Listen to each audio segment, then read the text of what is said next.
results. We talked about it a little bit last week, but how much is this about you? How much is it actually about the car and everything coming together?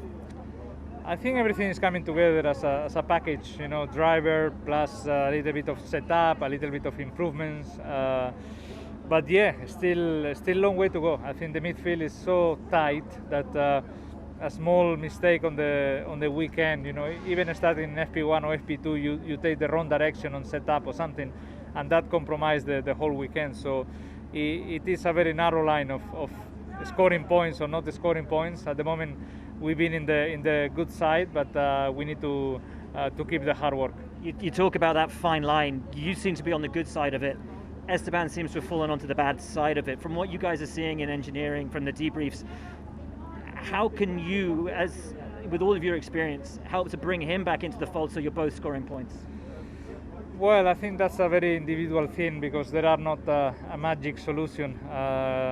It happened to me in the first couple of races, and now it happened to him. And if we knew the solution, it will not happen to any of us. But I think we need a little bit more performance from the car. We have some ideas to improve our weak points on the weekends.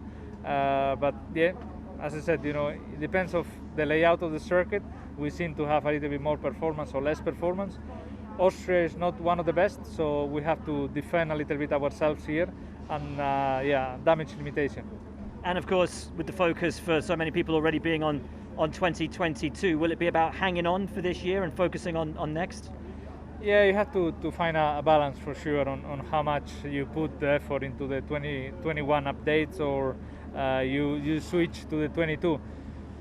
I think the teams, they have a plan that they execute from the beginning of the year, and we are happy with that, and we try to drive as fast as we can every Sunday. But I think it will be interesting to see which teams elected towards what, in the second part of the year.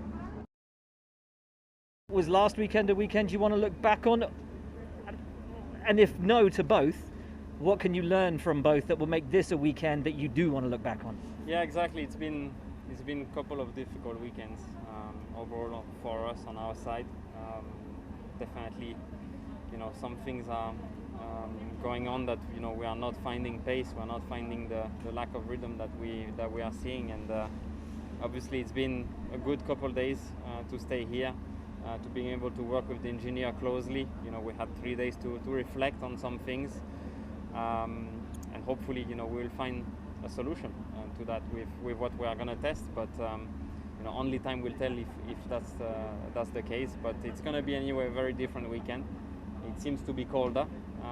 There will be different tires, so we are going there with the same hunger and the same motivation that we had before anyway. What's changed? Because you seem to have such a good feel with the car. It was coming to you, your confidence was growing in it, and now 2 races where it hasn't come together, and worryingly, what you told me after qualifying, the setup felt great, the balance felt great, and there's just no time in it. Exactly. Yeah, there was no timing. It's always very little details all together that makes a difference in terms of lap time in the end. And sometimes they change, but we've seen a few things, obviously. But to fix it, it's another story, so only time will tell if we manage to do that this weekend. But yeah, we've come into the season being, very quick, and everything felt easy. We are arriving into now losing performance to all the others, so we need to come back into the top 10. Is it something you need to do, something you can do, or is it on the team and the actual car or power unit itself that needs to change? It's all together. I think that we will manage. It's not only me or only the car. There's always things that I can do better. But sometimes when I come out of a good lap, I feel it's going to be good. It's going to come nice in the lap time, and it doesn't. So it's all together that we're going to fix it.